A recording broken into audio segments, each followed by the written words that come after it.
जो बड़ी स्टोरी है, जो इंडिया से आ रही है स्टोरी, इंडिया के डिफेंस बजट के हवाले से। जो फाइनेंस मिनिस्टर साहबा हैं निर्मला साहबा, उन्होंने जो यूनियन बजट की स्पीच की तो उसमें पता चला कि इस दफ़ा जो हुकूमत है वो एक बड़ी तादाद जो है वो डिफेंस कैपिटल प्रोक्योरमेंट जो बजट है उसका 68% जो है वो लोकल प्रोक्योरमेंट करेगी।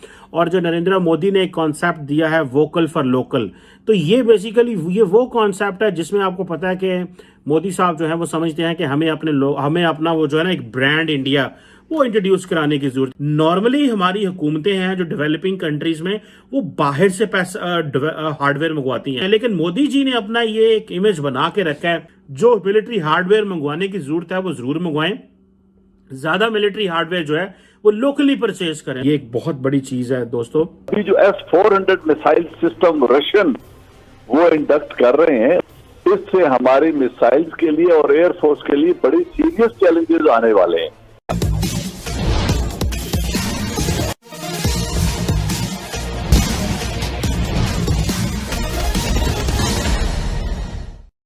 कल संसद में प्रस्तुत किए गए 5.25 लाख करोड़ का डिफेंस बजट चीन और पाकिस्तान दोनों के लिए हैरानी का सबब बन गया है। इसका कारण यह है कि इसमें 68% मेक इन इंडिया यानी आत्मनिर्भर भारत योजना के तहत खर्च होगा। आसान शब्दों में कहें तो बजट की 68% राशि देश में ही उत्पादित रक्षा सामानों पर खर्च किया जाने वाला है। पाकिस्तान और चीन को हैरान करने वाले इस make in India defence budget के बारे में पाक मीडिया में क्या प्रतिक्रिया हो रही है, आइए सुने। जो बड़ी स्टोरी है, जो इंडिया से आ रही है स्टोरी, इंडिया के डिफेंस बजट के हवाले से। भारत का जो डिफेंस बजट है वो जाहिर बात है उसको पूरी दुनिया में बड़े गौर से देखा जाता है। खासकर चीन और पाकिस्तान इसलिए गौर से देखते हैं ताकि पता चल सके कि भारत की सरकार क्या सोचती है। कि जो फाइनेंस मिनिस्टर साहबा हैं निर्मला साहबा, उन्होंने जो यूनियन बजट की स्पीच की तो उसमें पता चला कि इस दफ़ा जो हुकूमत है वो एक बड़ी तादाद जो है वो डिफेंस कैपिटल प्रोक्योरमेंट जो बजट है उसका 68% जो है वो लोकल प्रोक्योरमेंट करेगी। यानी कि डिफेंस पे अगर 100% प्रोक्योरमेंट में, अगर जो टोटल डिफेंस बजट में से अगर लेट से प्रोक्योरमेंट में 100% को बजट आ रहा है तो उसमें 68% जो है वो लोकली प्रोक्योर करेगी। और जो नरेंद्र मोदी ने एक कॉन्सेप्ट दिया है वोकल फॉर लोकल, तो ये बेसिकली ये वो कॉन्सेप्ट है जिसमें आपको पता है कि मोदी साहब जो है वो समझते हैं कि हमें अपना वो जो है ना एक ब्रांड इंडिया वो इंट्रोड्यूस कराने की जरूरत। नॉर्मली हमारी हुकूमतें हैं जो डेवलपिंग कंट्रीज में वो बाहर से पैसा हार्डवेयर मंगवाती हैं, उसमें डील्स होती हैं, लेकिन मोदी जी ने अपना ये एक इमेज बना के रखा है कि भाई बाहर से इस तरह मिलिट्री हार्डवेयर जिन्होंने कहते हैं ना अन्यवाह नहीं मंगवाना, जो मिलिट्री हार्डवेयर मंगवाने की जरूरत है वो जरूर मंगवाएं, ज्यादा मिलिट्री हार्डवेयर जो है वो लोकली परचेज करें। तो जो बाहर से पैसा हार्डवेयर आता है उसमें बड़े खांचे होते हैं, बड़ा कुछ होता है, लेकिन अगर इंडिया इस चीज में कामयाब हो जाए कि वो लोकली पैसा लगाना शुरू कर दे और ज्यादा पैसा जो है वो इंटरनली इन्वेस्ट करे तो ये बहुत बहुत बड़ी बात है। नेवी के लिए अलहदा उन्होंने पैसे रखे हैं, एयरफोर्स के लिए 7 यानी तकरीबन 7.25 अरब उनको वो रखे जाएंगे। नेवी के लिए तकरीबन 4.5 अरब रखे जाएंगे। प्रोक्योरमेंट है, पिछले 15 सालों में सबसे ज्यादा यानी 16% उन्होंने इजाफा किया है जो नए हथियार खरीदने हैं। अब ये किसके लिए खरीदने हैं? लेकिन पाकिस्तान तो सारी बात है, Pakistan does not stand in that way because हमारे पास इतने पैसे हैं, ना हम इतना पैसा लगा सकते हैं और ना हम शायद ये सोच सकते हैं कि हमें इतना पैसा जो है वो लगाना चाहिए, क्योंकि हमारी थोड़ी नीड्स और हैं, हमारे मसाइल और हैं और हम वही 10-11 अरब 11.5 अरब डॉलर पे बैठे हुए हैं। तो अगर 3.85 ट्रिलियन रुपीस डिफेंस बजट बनता है तो अगर पाकिस्तान की करेंसी देखी जाए तो वो ऑब्वियसली इंडियन करेंसी डबल है हमारे पैसे से, इंडियन का पैसा मजबूत है। तो हमारा जो पैसा कमजोर होने की वजह से, सो आप ये इमेजिन कर लें अगर 4 ट्रिलियन भी लगा लें इंडियन रुपया हमारे जो है ओवरऑल डिफेंस के हवाले से, तो अब आप इमेजिन करें कि हमारा जो रुपया जो कि आधा है इंडियन रुपये से ऑलमोस्ट, तो तकरीबन पाकिस्तानी 8 ट्रिलियन रुपया जो है वो इंडिया डिफेंस पे लगा रहा है, डिफेंस बजट। अब आप इमेजिन करें हमारा तो टोटल बजट 8 ट्रिलियन का नहीं होता, मैं टोटल बजट की बात करूं, फॉरगेट डिफेंस, डिफेंस तो बहुत पीछे रह जाता है ना। टोटल बजट हमारा जो ओवरऑल मेरा ख्याल है कुछ 7.5-8 इतना इसके करीब होता है। क्योंकि इंडिया जो है वो कटिंग एज टेक्नोलॉजी की तरफ जा रहा है और एक तरफ पाकिस्तान है, एक तरफ चाइना है। जो इंडियन फौज है वो तकरीबन 93 मॉडर्नाइजेशन प्रोजेक्ट्स प्लान कर रही है, जिनकी टोटल वर्थ वैल्यू जो है वो $20 अरब है। तो वोकल फॉर लोकल वो जो बात कर रहे हैं, सो इट मींस कि there is something which they really believe in. शुरू हो जाएगी, उसमें बड़ी भारी इन्वेस्टमेंट आएगी और यकीनन अमेरिकन और इजरायली इक्विपमेंट की बहुत बड़ी मार्केट बनने जा रहा है हिंदुस्तान। अभी जो S-400 मिसाइल सिस्टम रशियन वो इंडक्ट कर रहे हैं, उससे हमारी मिसाइल टेक्नोलॉजी और हमारी एयरफोर्स पर असरात पड़ेंगे, क्योंकि हमारे एयरक्राफ्ट को टेक ऑफ करते ही अगर सेंटर से देखें पाकिस्तान का जो नक्शा है तो हमारी कुल गहराई 460 किलोमीटर है। हमारा जो कमर से पाकिस्तान का फैलाव है, जबकि हिंदुस्तान 3850 किलोमीटर गहरा, उनकी डेप्थ बहुत ज्यादा है। तो उनके जो मिसाइल सिस्टम वो अभी खरीद रहे हैं, इनके जो 4 लेयर्ड रेडार सिस्टम है, जो लोएस्ट जिसे आप मैप ऑफ द अर्थ कहें, वहां से लेकर हाई ऑल्टीट्यूड तक जो उनकी सलाहियत बढ़ गई है, इससे हमारे मिसाइल्स के लिए और एयरफोर्स के लिए बड़ी सीरियस चैलेंजेस आने वाले हैं। मैं समझता हूं कि ये क्योंकि उनकी अपनी लोकल इंडस्ट्री इसमें वो जो है वो आ जाएंगे और उनको एक ये एडवांटेज फॉरएवर जो है वो आ जाएगा कि वो स्पेशल जो है वो पैसा लगाएंगे इस चीज के ऊपर। और ज्यादातर आपको पता है कि वो पैसा रिसर्च एंड डेवलपमेंट पे भी लगा रहे हैं। वो टेक्नोलॉजी लेके आना, फिर जॉब्स क्रिएट करना, एक माहौल बनना, फिर उसमें जैसे फॉर एग्जांपल अगले दिन फिलीपाइंस को हम देख रहे थे कि इंडिया जो है वो ब्रह्मस दे रहा है, मिसाइल दे रहा है। तो ये उससे ये है कि वो रशियंस और ये मिलके काम करते रहे थे। तो वो जो इंडियन जिसे कहते हैं ना मिलिट्री इंडस्ट्रियल कॉम्प्लेक्स जो है।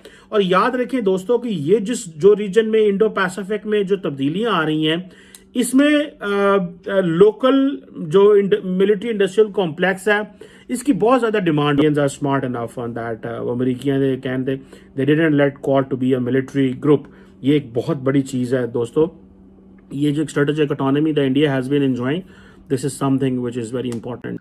कल 2022-23 के लिए संसद में वित्त मंत्री निर्मला सीतारमण द्वारा आम बजट प्रस्तुत किया गया। इस आम बजट में रक्षा के लिए यानी डिफेंस एक्सपेंडिचर के लिए 5.25 लाख करोड़ की राशि आवंटित किया गया है, जो पिछले साल के बजट की तुलना में 9.7% ज़्यादा है।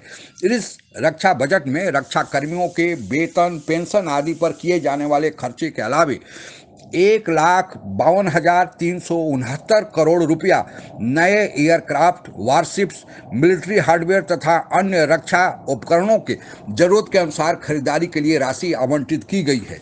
आप लोगों को पता ही होगा कि प्रतिवर्ष हमारे देश में जो कार्यरत रक्षा कर्मी है, उनके वेतन तथा उनके ऑफिस आदि के मेंटेनेंस पर 2,33,000 करोड़ रुपया खर्च होता है और इसके अलावे सेवानिवृत्त कर्मचारियों के पेंशन आदि पर 1,19,696 करोड़ रुपया प्रतिवर्ष खर्च होता है। मेक इन इंडिया योजना यानी आत्मनिर्भर भारत डिफेंस के क्षेत्र में भी, डिफेंस उत्पादन के क्षेत्र में भी बनाने के लिए इस बजट में सबसे ज़्यादा जोर दिया गया है और इससे 3-4 फायदे आगामी आने वाले दिनों में भारत को होने वाले हैं। पहला, देश में अगर रक्षा उत्पादन शुरू हो जाएगा तो हमारी निर्भरता दूसरे देशों पर घटेगी, यानी हमें दूसरे देशों का मुंह ताकना नहीं पड़ेगा, हम खुद ही सारे चीज़ अपने यहाँ उत्पादित कर सकते हैं। और इसका सबसे जो फायदा होगा कि जो भी देश रक्षा उत्पादन करता है वह अपग्रेडेड वर्जन यानी उन्नत किस्म का जो हथियार रक्षा के क्षेत्र में होता है वह अपने पास रखता है और उसके नीचे की टेक्नोलॉजी यानी कम उन्नत वाला जो वर्जन होता है वह दूसरे देशों को बेचता है। इसके अलावे भी अगर उस देश के साथ संबंध खराब हो गए तो फिर उसके स्पेयर पार्ट या फिर रक्षा सामान की जो आपूर्ति करना है उसे या तो वह रोक देता है या फिर उसमें देरी कर देता है। तो अगर अपने देश में यह रक्षा उत्पादन होने लगेगा तो हम इन समस्याओं से निजात पा सकते हैं। दूसरा, रक्षा उत्पादन अगर देश में होने लगे तो फिर जो हम दूसरे देशों से सामान खरीदते हैं उस पर हमारे देश की बड़ी भारी मात्रा में विदेशी मुद्रा खर्च होती है, उसकी बचत होगी। और दूसरा, रक्षा उत्पादनों के खरीदारी में हमेशा ही भ्रष्टाचार की आशंका बनी रहती है।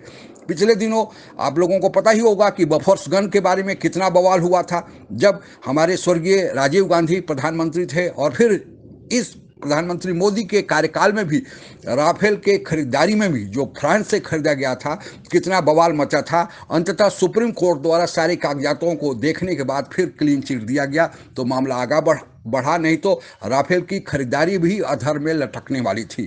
तीसरा फायदा जो होगा कि अगर रक्षा उत्पादन में हम आत्मनिर्भर हो गए तो हम दूसरे देशों में भी अपना रक्षा सामान बेच सकते हैं, जो बड़ी भारी विदेशी मुद्रा के कमाई का एक अवसर प्राप्त हो सकता है। और अभी आपने देखा ही होगा कि ब्रह्मोस मिसाइल जो भारत फिलीपींस को बेच रहा है, उससे कितनी बड़ी विदेशी मुद्रा भारत को मिलने वाली है।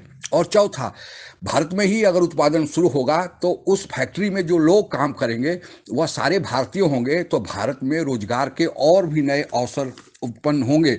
इन्हीं सब कारणों को ध्यान में रखते हुए मेक इन इंडिया कार्यक्रम के तहत डिफेंस बजट में 68% अलग से आवंटित किया गया है। दुनिया में जितने भी विकसित देश हैं उनका मुकाबला करना है और अत्याधुनिक जो भी मॉडर्न टेक्नोलॉजी से लैस अगर कोई रक्षा उपकरण तैयार करने हैं तो हमें रिसर्च और अनुसंधान पर जोर देना होगा और उस पर ज़्यादा धन खर्चा करना होगा। इसलिए इस बजट में 25% की राशि रक्षा अनुसंधान के क्षेत्र के लिए आवंटित की गई है। और इसमें यह भी जोर दिया गया है कि अगर कोई प्राइवेट रक्षा उत्पादन के क्षेत्र में आना चाहता है, अनुसंधान करना चाहता है, तो फिर इस बजट से उसे भी प्रोत्साहित किया जाएगा। यह देखते हुए कि चीन और पाकिस्तान दो देश के साथ हमारा एक साथ भी कभी टक्कर हो सकता है, क्योंकि चीन और पाकिस्तान में गठबंधन है, दोनों एक दूसरे से मिले हुए हैं। उसको देखते हुए यह रक्षा बजट बहुत ही उत्साहवर्धक और बहुत ही अच्छा बजट माना जाना चाहिए और हमें इसका स्वागत करना चाहिए कि आने वाले दिनों में हम इसका और अच्छा परिणाम देख सकते हैं। मेक इन इंडिया बजट बहुत ही सराहनीय है और बहुत ही आने वाले दिनों में हमारे रक्षा के क्षेत्र में हमें और मजबूत बनाएगा। आज के लिए बस इतना ही। जय हिंद। आप अगर हमसे जुड़ा रहना चाहते हैं तो कृपया मेरे चैनल को सब्सक्राइब करें तथा बेल आइकन भी दबा दें ताकि नई वीडियो की जानकारी तुरंत आप तक पहुंच जाए। धन्यवाद। जय हिंद।